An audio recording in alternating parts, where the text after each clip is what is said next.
지금 아프리카 대륙이 충격에 빠졌습니다. 바로 수십 년간 전 세계가 해결하지 못한 아프리카 식량 문제를 한국이 단 몇 년 만에 기적적으로 해결했기 때문인데요. 그리고 그 누구도 예상조차 하지 못했던 믿기 어려운 결과가 세네갈의 작은 농촌 마을에서 일어났습니다. 그 주인공은 바로 영국 국제농업개발기구 연구원 제임스 워커였습니다. 불과 5년 전만 해도 이 남자는 아프리카의 농업 문제에 절망하던 무력한 연구자였습니다. 프랑스 선임연구원 피에르 듀부아의 아프리카에선 불가능하다는 냉소주의에 흔들리던 회의적인 서구 전문가였죠. 하지만 지금 세네갈 농업부가 떠들썩하고 아프리카 19개국이 앞다투어 한국 기술 도입을 요청하고 있습니다. 2024년 지금 전 세계를 놀라게 하고 있는 한국 농업의 기적, 그 감동적인 이야기가 지금 시작됩니다. 1초 만에 누를 수 있는 구독과 좋아요 버튼을 눌러주시면 영상 제작에 큰 힘이 됩니다. 안녕하세요. 저는 영국 런던에서 국제농업개발기구 연구원으로 일하고 있는 제임스 워커입니다. 한국과의 인연이라고 하면 사실 처음에는 그저 먼 아시아의 한 나라 정도로만 생각했었죠. 대학에서 동양사를 부전공하면서 한국 전쟁과 급속한 경제 성장에 대해 배웠지만 그때만 해도 그것이 제 인생과 이렇게 깊이 연결될 줄은 몰랐습니다. 10년이라는 시간 동안 아프리카 대륙 곳곳을 누비며 식량 문제 해결을 위해 매진해왔지만 연속된 실패는 저를 지치게 만들었습니다. 케냐에서의 밀품종 개발 프로젝트는 기후변화로 실패했고 에티오피아의 옥수수 증산 사업은 정치적 혼란으로 중단되었죠. 가나에서의 카사바 가공 기술 보급도 현지 농민들의 반발로 무산되었습니다. 2018년 3월 다카르 공항에 발을 디딘 순간의 기분은 지금도 생생합니다. 뜨거운 아프리카의 햇볕과 함께 또 다른 도전이 기다리고 있다는 무거운 마음이었죠. 공항 로비에서 저를 기다리고 있던 사람은 프랑스 출신 선임연구원 피에르 듀부아였습니다. 45살의 그는 냉소적인 미소를 지으며 저에게 다가왔어요. 피에르의 첫 마디가 아직도 기억납니다. 또 다른 이상주의자로군요. 아프리카에선 6개월이면 현실을 깨달을 겁니다. 그의 말투에는 오랜 경험에서 우러나온 체념이 묻어 있었죠. 15년간 아프리카에서 일해온 그는 이곳의 농업 문제는 해결 불가능하다고 단언했습니다. 세네갈의 농촌을 처음 둘러본 날의 충격은 말로 표현하기 어려울 정도였습니다. 이 나라 사람들이 먹는 쌀의 90%가 수입에 의존하고 있다는 사실을 알았을 때 저는 정말 놀랐어요. 베트남, 태국에서 들여오는 쌀이 없으면 당장 식탁이 비어버리는 상황이었습니다. 농민들의 표정에서는 절망과 체념이 묻어났죠. 루가 지역의 한 농가를 방문했을 때 만난 93살 할아버지의 말씀이 가슴에 와닿았습니다. 젊었을 때부터 이 땅에서 농사를 지어왔지만 해가 갈수록 수확량은 줄어들고 생활은 더 어려워진다고 하시더군요. 손자들은 모두 도시로 떠났고 이제 농촌에는 노인들만 남았다며 한숨을 쉬셨습니다. 저녁에 숙소로 돌아와 창밖을 바라보며 생각에 잠겼습니다. 이곳에서 쌀을 자급자족한다는 게 정말 가능할까요? 지금까지 수많은 전문가들이 와서 다양한 시도를 했지만 모두 실패로 돌아갔다는 이야기를 들었거든요. 하지만 포기할 수는 없었습니다. 어딘가에는 분명 해답이 있을 거라고 믿었으니까요. 피에르는 저녁 식사 자리에서도 계속해서 냉소적인 이야기를 늘어놓았습니다. 서구의 선진 농업 기술도 이곳에서는 통하지 않는데 아시아의 작은 나라들이 무엇을 할 수 있겠느냐는 식이었죠. 특히 한국 같은 나라는 자국 문제 해결하기도 바쁠 텐데 아프리카까지 신경 쓸 여유가 있을까 의문스럽다고 했습니다. 그날 밤 호텔방에서 인터넷으로 한국의 농업 발전사를 찾아봤습니다. 1970년대까지만 해도 한국도 식량 부족에 시달렸다는 기록을 보고 놀랐어요. 하지만 그 이후 불과 몇십 년 만에 식량 자급률을 크게 높이고 농업기술 강국으로 성장했다는 사실이 흥미로웠습니다. 혹시 그들의 경험과 기술이 아프리카에도 도움이 될 수 있지 않을까 하는 생각이 들기 시작했죠. 세네갈 농업연구소에서의 첫 회의는 저에게 새로운 전환점이 되었습니다. 다카르 시내에서 차로 30분 거리에 있는 연구소는 생각보다 규모가 컸어요. 프랑스 식민지 시절부터 이어져 온 오래된 건물들 사이로 현대적인 실험실들이 들어서 있었습니다. 연구소장인 마마두 디옵 박사가 저를 맞아주었습니다. 소르본 대학에서 농학 박사 학위를 받은 그는 20여 년간 세네갈 농업 발전을 위해 헌신해온 분이었죠. 박사님은 저를 안내하며 세네갈의 농업 현실에 대해 자세히 설명해 주셨습니다. 현재 세네갈에서 재배되고 있는 주요 벼 품종은 사헬이라는 것이었습니다. 이 품종은 현지 기후에 어느 정도 적응했지만 수확량이 헥타르당 3톤 정도밖에 나오지 않았어요. 이는 아시아 주요 벼 생산국들의 절반 수준에 불과한 수치였습니다. 게다가 병충해에 약하고 가뭄에도 취약해서 농민들의 소득 향상에는 한계가 있었죠. 회의실에 모인 연구원들의 표정도 그리 밝지 않았습니다. 오랜 기간 다양한 품종 개발과 재배 기술 개선을 시도했지만 뚜렷한 성과를 거두지 못했거든요. 유럽이나 미국에서 들여온 종자들은 현지 기후에 적응하지 못했고 전통 품종들은 생산성이 너무 낮았습니다.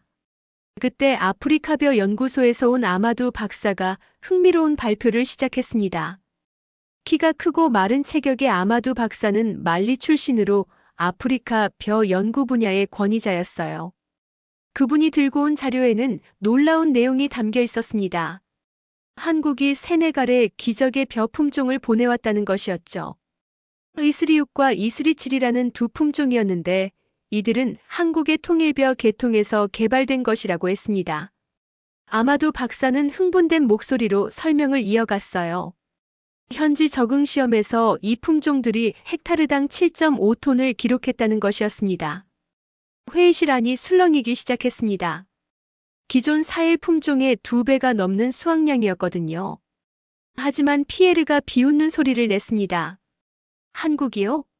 아시아의 작은 나라가 아프리카 문제를 해결한다고요? 말도 안 됩니다. 그의 목소리에는 확신에 찬 조롱이 담겨 있었어요.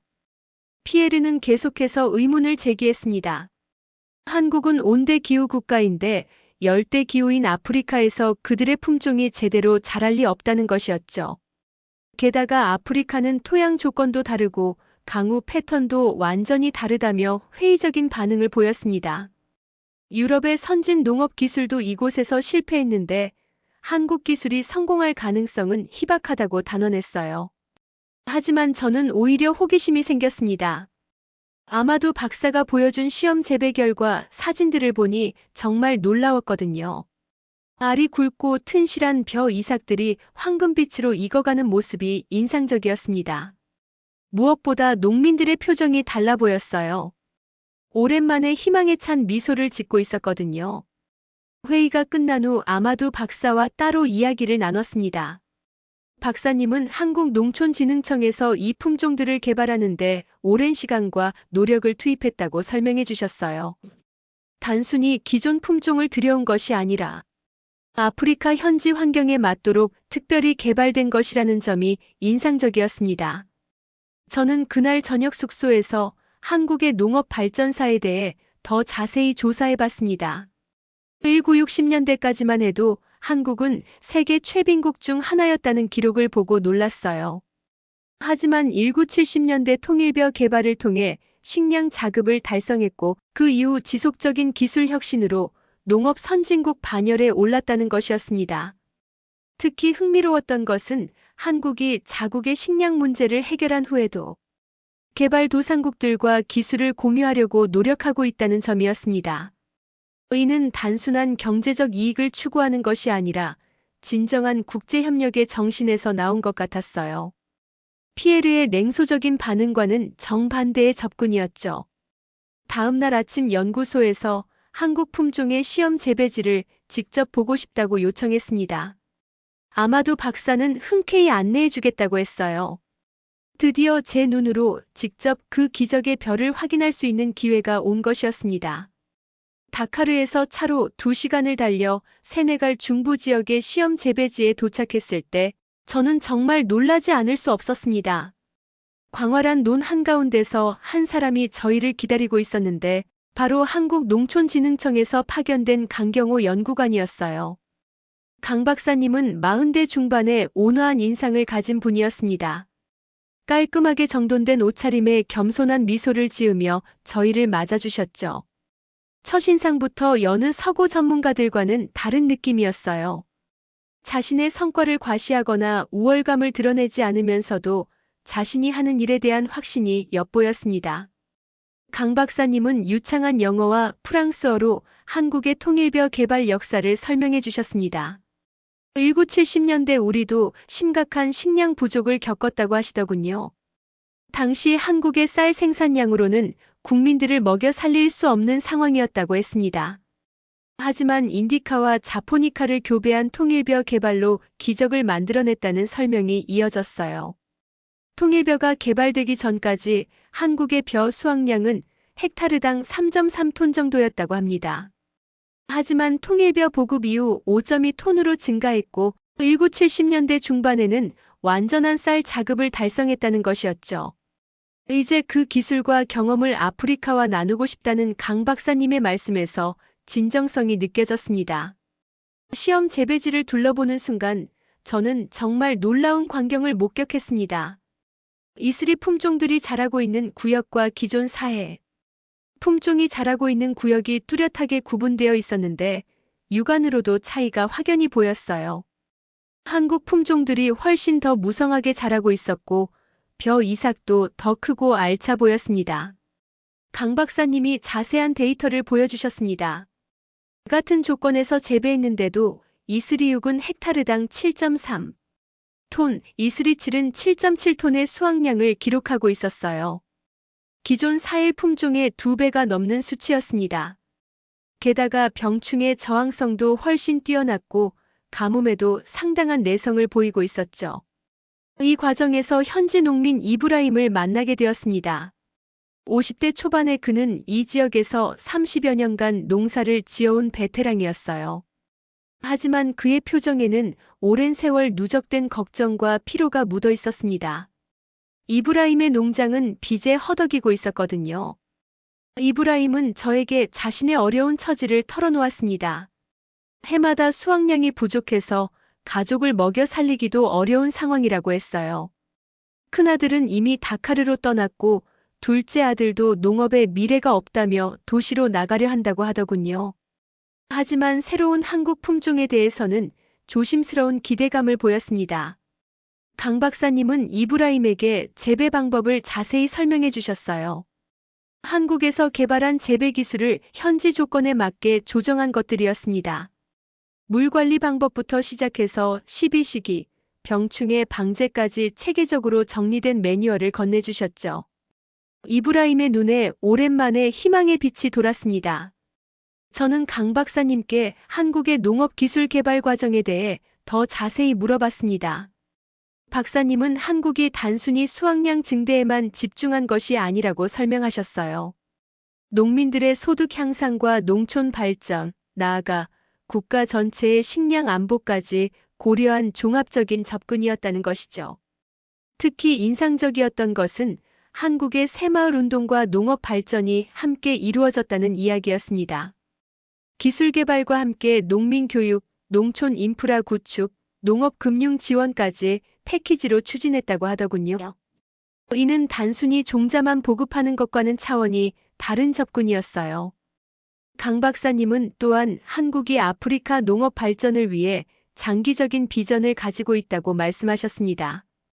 단순한 일회성 지원이 아니라 지속 가능한 농업 시스템 구축을 목표로 하고 있다는 것이었죠.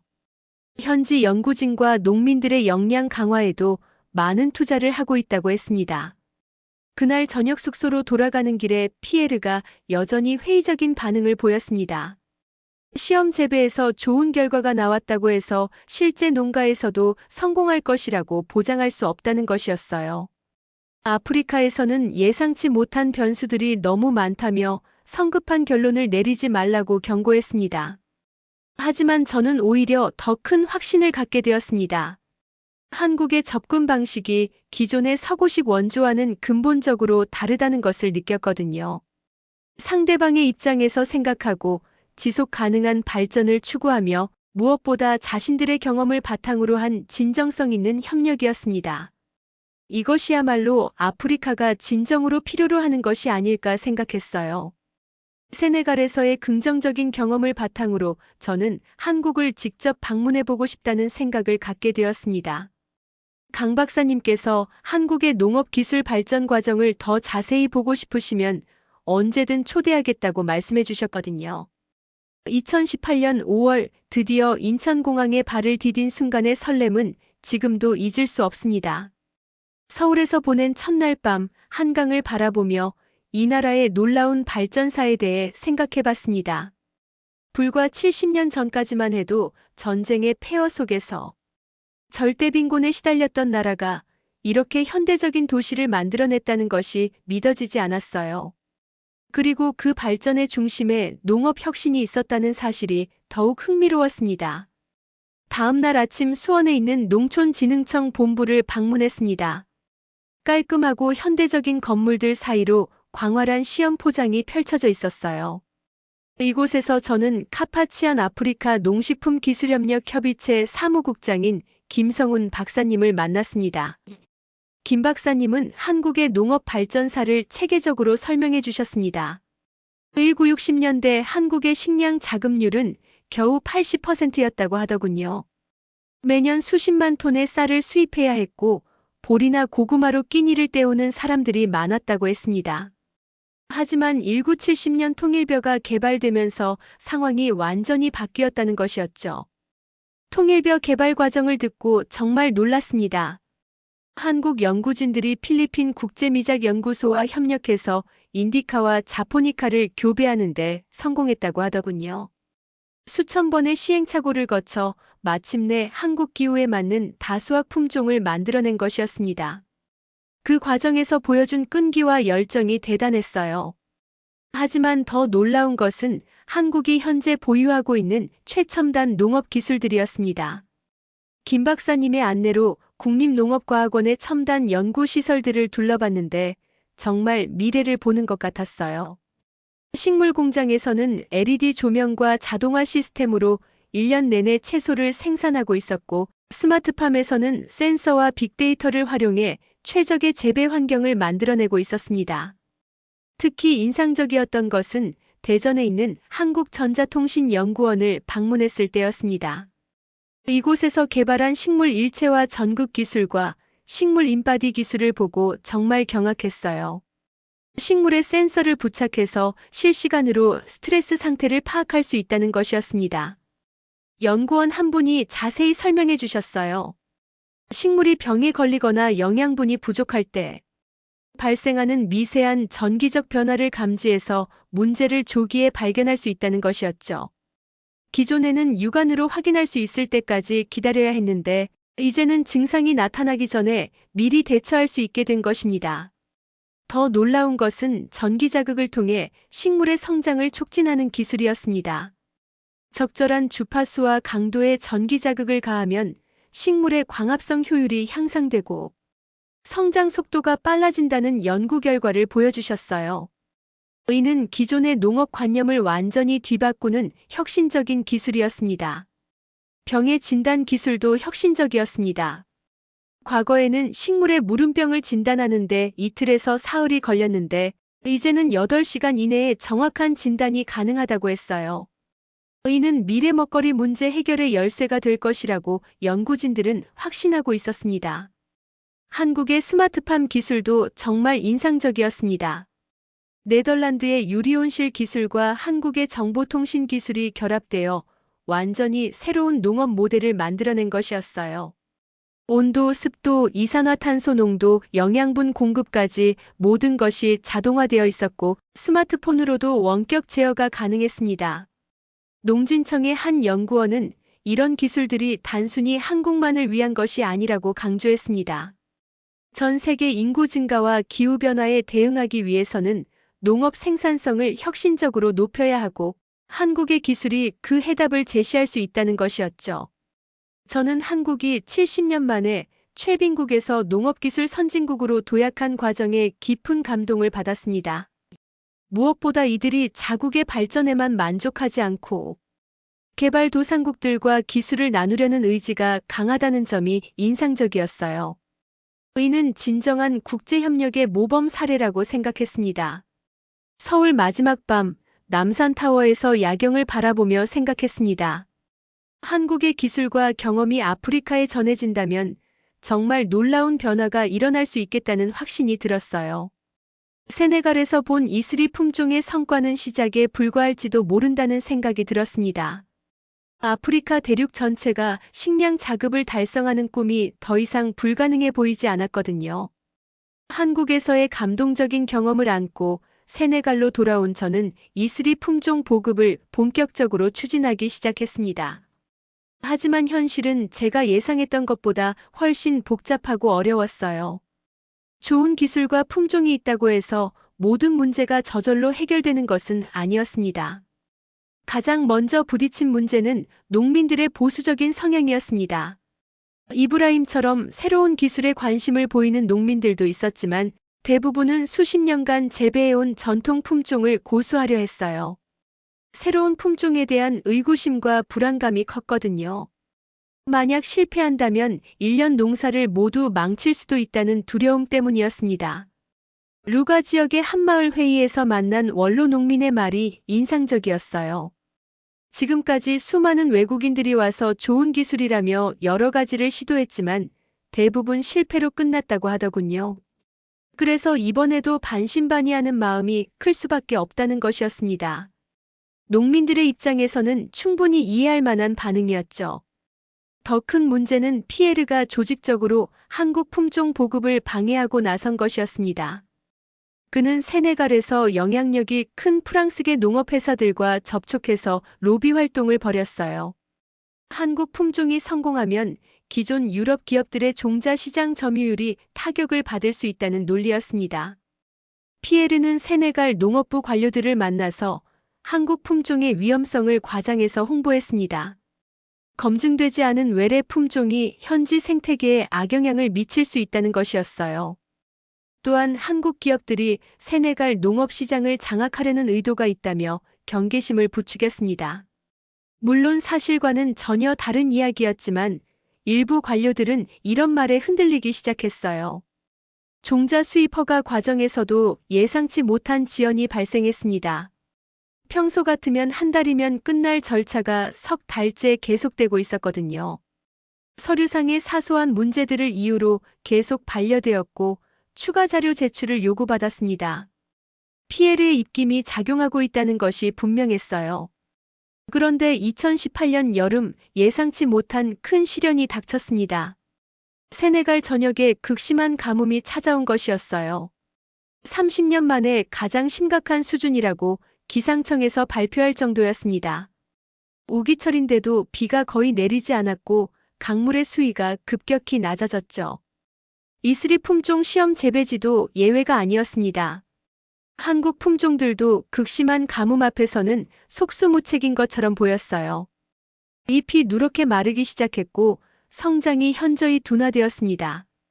농민들은 절망하기 시작했고 이브라임의 표정에도 깊은 걱정이 서렸어요. 피에르는 이 상황을 놓치지 않았습니다. 시험 재배지를 찾아와서 냉소적인 미소를 지으며 말했어요. 역시 아프리카에선 외국 기술이 통하지 않습니다. 한국 품종도 결국 아프리카 기후 앞에서는 무력하군요. 그의 말에는 승리감이 묻어 있었습니다. 현지 언론들도 부정적인 기사를 쏟아내기 시작했습니다. 한국의 기적 품종이라고 떠들썩했지만 결국 허상이었다는 식의 논조였어요. 일부 농업 전문가들도 너무 성급하게 외국 기술에 의존하려 했다며 비판의 목소리를 높였습니다. 분위기가 급격히 나빠지고 있었어요. 강 박사님도 걱정이 많으셨습니다. 한국에서 추가 지원을 보내겠다고 연락이 왔지만 가뭄이라는 자연재해 앞에서는 할 수 있는 것이 제한적이었거든요. 그래도 포기할 수는 없다며 현지 농민들과 함께 물 관리 방법을 개선하고 있다고 하셨어요. 이브라임의 상황도 심각해졌습니다. 가뭄으로 인해 기존 사일 품종도 큰 타격을 받았지만 새로 심은 한국 품종들의 상태도 좋지 않았어요. 그의 둘째 아들 무사는 아버지에게 이제 정말 농업을 포기하고 다카르로 가야 한다고 말했습니다. 아버지, 농업엔 미래가 없어요. 도시에 가서 다른 일을 찾는 게 낫겠어요. 이브라임의 눈에서 눈물이 흘러내렸습니다. 평생을 이 땅에서 농사 지으며 살아온 그에게 농업을 포기한다는 것은 자신의 존재 자체를 부정하는 일이었거든요. 하지만 현실은 너무 가혹했어요. 연이은 흉년으로 빚은 늘어가고 아들들은 모두 떠나려 하고 있었습니다. 저도 깊은 좌절감에 빠졌습니다. 한국에서 본 그 놀라운 기술들이 아프리카 현실 앞에서는 무력한 것일까요? 피에르의 냉소적인 예측이 맞는 것일까요? 밤마다 숙소에서 뒤척이며 고민했지만 뾰족한 답이 나오지 않았어요. 하지만 포기할 수는 없었습니다. 한국의 연구진들이 보여준 열정과 헌신, 그리고 이브라임 같은 농민들의 간절함을 생각하면 끝까지 해봐야 한다는 생각이 들었거든요. 혹시 기적이 일어날지도 모른다는 희미한 희망을 품고 버텨나가기로 했습니다. 3개월간 지속된 극심한 가뭄이 끝나고 드디어 비가 내리기 시작했을 때 저는 반신반의하는 마음으로 시험 재배지를 찾았습니다. 오랜 기간 메마른 땅이 단비를 맞으며 촉촉해지는 모습을 보니 마음 한편으로는 안도감이 들었지만 한편으로는 두려움도 컸어요. 과연 한국 품종들이 이 혹독한 시련을 견뎌낼 수 있었을까요? 재배지에 도착해서 본 광경은 정말 믿기 어려웠습니다. 가뭄으로 거의 죽어가던 이슬이 품종들이 놀라운 회복력을 보이며 다시 푸르게 살아나고 있었거든요. 기존 사일 품종들은 여전히 누렇게 말라있는 상태였는데 한국 품종들은 마치 기적처럼 생명력을 되찾고 있었습니다. 강 박사님이 흥분된 목소리로 설명해 주셨어요. 이슬이 품종들의 뿌리 시스템이 기존 품종보다 훨씬 깊고 강하다는 것이었습니다. 가뭄 기간 동안 겉으로는 시들어 보였지만 실제로는 깊은 뿌리를 통해 지하수를 흡수하며 버텨낸 것이었죠. 이는 한국에서 품종을 개발할 때 아프리카의 기후 특성을 충분히 고려했기 때문에 가능한 일이었습니다. 더 놀라운 것은 수확 시기가 되었을 때였어요. 모든 예상을 뛰어넘는 결과가 나온 것입니다. 이슬이6은 헥타르당 7.6톤, 이슬이7은 무려 7.9톤의 수확량을 기록했어요. 극심한 가뭄을 겪었는데도 불구하고 당초 목표했던 7.5톤을 넘어선 경이적인 성과였습니다. 이 소식이 알려지자 세네갈 농업부 장관이 직접 수확 행사에 참석하겠다고 했습니다. 아마도 시디베 장관은 평소 신중한 성격으로 유명한 분이었는데 이번 결과에 깊은 관심을 보이셨어요. 수확 행사 당일 정부 관계자들과 언론인들, 그리고 많은 농민들이 재배지로 몰려들었습니다. 피에르도 그 자리에 나타났습니다. 여전히 냉소적인 표정을 지으며 이번 결과에 대해 의구심을 표했어요. 이건 조작된 데이터일 뿐이라고 주장하며 실제 농가에서는 이런 결과가 나올 수 없다고 단언했습니다. 심지어 한국 측에서 몰래 비료나 농약을 추가로 사용했을 가능성이 있다며 의혹을 제기했죠. 하지만 현장의 생생한 증거 앞에서 그의 주장은 설득력을 잃어갔습니다. 장관과 농업부 관료들이 직접 벼를 베어보고 수확량을 측정하는 과정을 지켜본 것이거든요. 투명한 검증 절차를 통해 모든 것이 공개되었고 피에르의 의혹 제기는 오히려 그 자신의 신뢰성에 의문을 갖게 만들었어요. 수확 행사의 절정은 농민들의 자발적인 환호였습니다. 이브라임을 비롯한 시험 재배에 참여했던 농민들이 한국 깃발을 들고 코리아, 코리아! 를 외치며 감사 인사를 전했어요. 그들의 얼굴에는 오랜만에 진정한 희망의 빛이 돌고 있었습니다. 이 장면을 본 세네갈 언론들도 놀라움을 감추지 못했죠. 이브라임이 저에게 다가와서 말했습니다. 제임스 박사님, 이제 정말 희망이 보입니다. 우리 농민들도 당당하게 살 수 있을 것 같아요. 그의 목소리에는 감격이 묻어 있었어요. 30여 년간 농사를 지으면서 이렇게 많은 수확을 거둔 적이 없다고 하더군요. 장관도 깊은 감동을 받은 것 같았습니다. 연설에서 한국의 무료기술 지원에 대해 감사 인사를 전하며 이제 세네갈도 쌀 자급자족의 꿈에 한 걸음 더 다가섰다고 선언했어요. 앞으로 이슬이 품종을 전국적으로 보급하여 농민들의 소득 향상과 국가 식량 안보 강화에 나서겠다고 약속하셨습니다. 피에르의 몰락은 그야말로 극적이었습니다. 수학 행사가 끝난 후 그는 완전히 면목을 잃은 상태가 되었어요. 그동안 한국 기술을 폄하하고 방해 공작을 벌였던 것이 모두 드러나면서 세네갈 농업계에서의 신뢰를 완전히 잃었습니다. 프랑스 본사에서도 그의 무능함을 질책했고 결국 본국으로 돌아가야 하는 처지가 되었죠. 저는 그 자리에서 이렇게 말했습니다. 이것이 바로 진정한 국제협력입니다. 자국의 경제적 이익만을 추구하는 것이 아니라 상대방의 발전을 진심으로 바라는 마음에서 출발한 협력 말입니다. 한국은 자신들이 겪었던 어려움을 바탕으로 아프리카의 문제를 이해하고 그에 맞는 해법을 제시했습니다. 강 박사님도 감격스러워하셨어요. 한국의 기술이 아프리카에서 성공한 것도 의미가 크지만 더 중요한 것은 현지 농민들이 희망을 되찾았다는 점이라고 하시더군요. 기술 이전의 궁극적인 목표는 사람들의 삶을 개선하는 것이니까요. 그날 저녁 축하 만찬 자리에서 만난 세네갈 농민 대표들의 이야기가 인상적이었습니다. 한 농민은 이제 아들에게 농업을 물려줄 수 있게 되었다며 기뻐했어요. 또 다른 농민은 한국 기술 덕분에 마을 전체가 활기를 되찾았다고 했습니다. 젊은이들이 도시로 떠나는 대신 농촌에 남아서 새로운 농업을 배우고 싶어 한다는 것이었죠.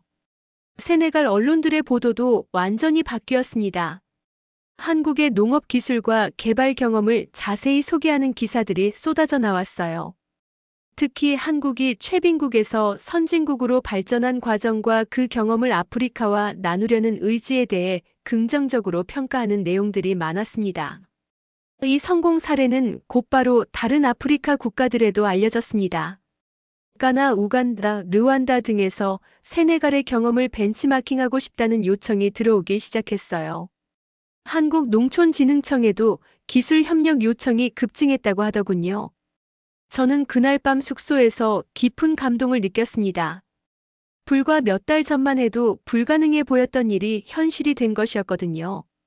한국이라는 나라가 보여준 진정성과 기술력, 그리고 세네갈 농민들의 간절함이 만나서 이룬 기적이었습니다. 이것은 단순한 농업 기술의 성공을 넘어서 진정한 국제협력의 모범 사례가 될 것이라고 확신했어요. 수학 행사의 대성공 이후 저에게는 예상치 못한 기회가 찾아왔습니다. 세네갈 정부에서 농업부 고문직을 제의해온 것이었어요. 아마두 시디베 장관이 직접 전화를 걸어서 세네갈의 농업 발전을 위해 힘을 빌려달라고 요청하셨습니다. 매우 영광스러운 제안이었지만 저는 더 큰 꿈을 품고 있었거든요. 그 무렵 강 박사님으로부터 흥미로운 소식을 들었습니다. 한국에서 추진하고 있는 카파치 프로젝트가 본격적으로 확대된다는 것이었어요. 아프리카 19개 국가와 농업기술 협력을 강화하고 55품종 이상의 벼 품종 개발을 목표로 하는 대규모 프로젝트였습니다. 세네갈에서의 성공이 그 출발점이 되었다는 이야기를 듣고 정말 뿌듯했어요. 더욱 놀라운 소식은 중동 지역에서도 한국의 농업 기술에 관심을 보이기 시작했다는 것이었습니다. 아랍에미리트에서 한국의 스마트팜 기술을 도입해서 사막에서 벼농사를 시도하고 있다는 연락이 온 것이죠. 처음에는 믿기 어려웠습니다. 사막에서 벼농사라니 정말 가능한 일일까요? 아부다비의 마스다르 시티에서 진행되고 있는 프로젝트에 대한 자료를 받아보고 깜짝 놀랐습니다. 완전 제어형 식물 공장에서 LED 조명과 양액 재배 시스템을 활용해 벼를 기르고 있었거든요. 물 사용량을 기존 논농사의 10분의 1로 줄이면서도 헥타르당 10톤 이상의 수확량을 기록하고 있다는 것이었습니다. 이 소식을 들으면서 저는 깨달았습니다. 세네갈에서 일어난 일이 단순한 아프리카 한 나라의 농업 개선 사례가 아니라는 것을요. 이것은 전 세계적인 농업 혁명의 시작이었습니다. 한국의 기술과 경험이 기후변화와 인구 증가로 인한 글로벌 식량 위기의 해법이 될 수 있다는 확신이 들었어요. 그래서 저는 결정적인 선택을 했습니다. 세네갈 정부의 제안을 정중히 사양하고 한국과 아프리카를 잇는 농업기술 전도사가 되기로 한 것이었죠. 제 역할은 한 나라에 머물러 있는 것이 아니라 대륙 전체를 다니며 한국의 농업 혁신 기술을 전파하는 것이라고 생각했습니다. 강 박사님께 제 결정을 말씀드렸을 때 매우 기뻐하셨어요. 한국농촌진흥청에서도 아프리카 전체를 아우르는 기술 협력 프로그램을 구상하고 있었는데 저 같은 현지 경험이 풍부한 전문가가 꼭 필요했다고 하시더군요. 곧바로 한아프리카 농업기술교류단 단장직을 제의받았습니다. 이브라임의 이야기도 극적으로 바뀌었습니다. 한국 품종 재배로 그의 농장 수익이 3배나 증가한 것이에요. 기존의 헥타르당 300만 세파프랑 정도였던 수익이 900만 세파프랑을 넘어선 것입니다. 이는 그 지역 평균 농가 소득의 2배가 넘는 수준이었어요. 더 중요한 것은 이브라임의 아들 무사의 마음이 바뀐 것이었습니다. 도시로 떠나려던 그가 이제는 농업의 미래를 보게 되었다며 아버지와 함께 농사를 짓기로 했거든요. 아버지, 저도 한국 농업 기술을 더 배우고 싶어요. 우리 마을을 아프리카 최고의 쌀 생산지로 만들어 봅시다. 무사의 이런 말을 들은 이브라임은 눈물을 흘리며 기뻐했습니다. 무사뿐만 아니라 세네갈 전역에서 젊은 농민들이 한국 농업 기술에 관심을 보이기 시작했어요. 다카르 대학교 농과대학에서는 한국어 강좌까지 개설되었다고 하더군요. 한국에서 농업 연수를 받고 싶어하는 젊은이들도 급증했습니다. 이는 정말 놀라운 변화였어요. 세네갈의 성공 소식이 알려지면서 다른 아프리카 국가들에서도 러브콜이 쏟아졌습니다. 가나에서는 북부 지역의 쌀 생산량 증대를 위해 한국 기술 도입을 요청했고, 우간다에서는 동부 지역 농민들을 위한 품종 개발 협력을 원했어요. 르완다, 부키나파소, 말리 등에서도 비슷한 요청이 들어왔습니다. 한국 정부도 이런 요청에 적극적으로 응답했습니다. 이재명 국무총리가 직접 아프리카 순방에 나서서 농업기술 협력 확대를 약속했어요. 카파치 예산도 대폭 증액되었고 아프리카 청년 농민들을 한국으로 초청하는 연수 프로그램도 확대되었습니다. 저는 새로운 역할을 맡기 위해 준비에 바빴습니다. 먼저 아프리카 각국의 농업 현황과 기후 조건을 자세히 파악해야 했거든요. 세네갈에서의 경험이 소중한 자산이었지만 각 나라마다 고유한 특성이 있기 때문에 맞춤형 접근이 필요했습니다. 가나 북부의 사바나 기후, 우간다의 고원지대, 르완다의 산악 지형 등 각각 다른 조건에서 한국 품종들이 어떻게 적응할 수 있을지 연구해야 했어요. 한국 연구진들과 함께 각국 맞춤형 품종 개발 계획을 세우는 것도 중요한 과제였습니다. 특히 인상적이었던 것은 한국 젊은 연구원들의 열정이었습니다. 30대 초반의 김민수 연구원은 가나 현지에서 6개월간 머물며 품종 적응 실험을 진행하겠다고 자원했어요.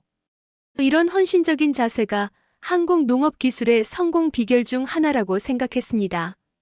그해 연말 서울에서 열린 한아프리카 농업협력 포럼에 참석했을 때의 감동은 지금도 잊을 수 없습니다. 아프리카 19개국 농업 장관들이 모두 참석해서 한국과의 협력 확대를 논의했거든요. 세네갈의 성공 사례가 이렇게 큰 파급 효과를 가져올 줄은 상상도 못했어요. 포럼에서 만난 우간다 농업 장관의 말이 기억에 남습니다. 한국의 경험은 우리에게 큰 희망을 줍니다. 불가능해 보였던 일도 의지와 기술이 결합되면 가능하다는 것을 보여주었거든요. 아프리카도 분명히 변할 수 있습니다. 이런 확신의 참 말씀을 들으니 정말 뿌듯했어요. 저는 그날 밤 서울 호텔방에서 앞으로의 계획을 정리해봤습니다. 이제 세네갈은 시작점일 뿐이었어요. 아프리카 대륙 전체가 한국의 농업 혁신 기술로 변화하는 모습을 그려보니 가슴이 뛰었습니다.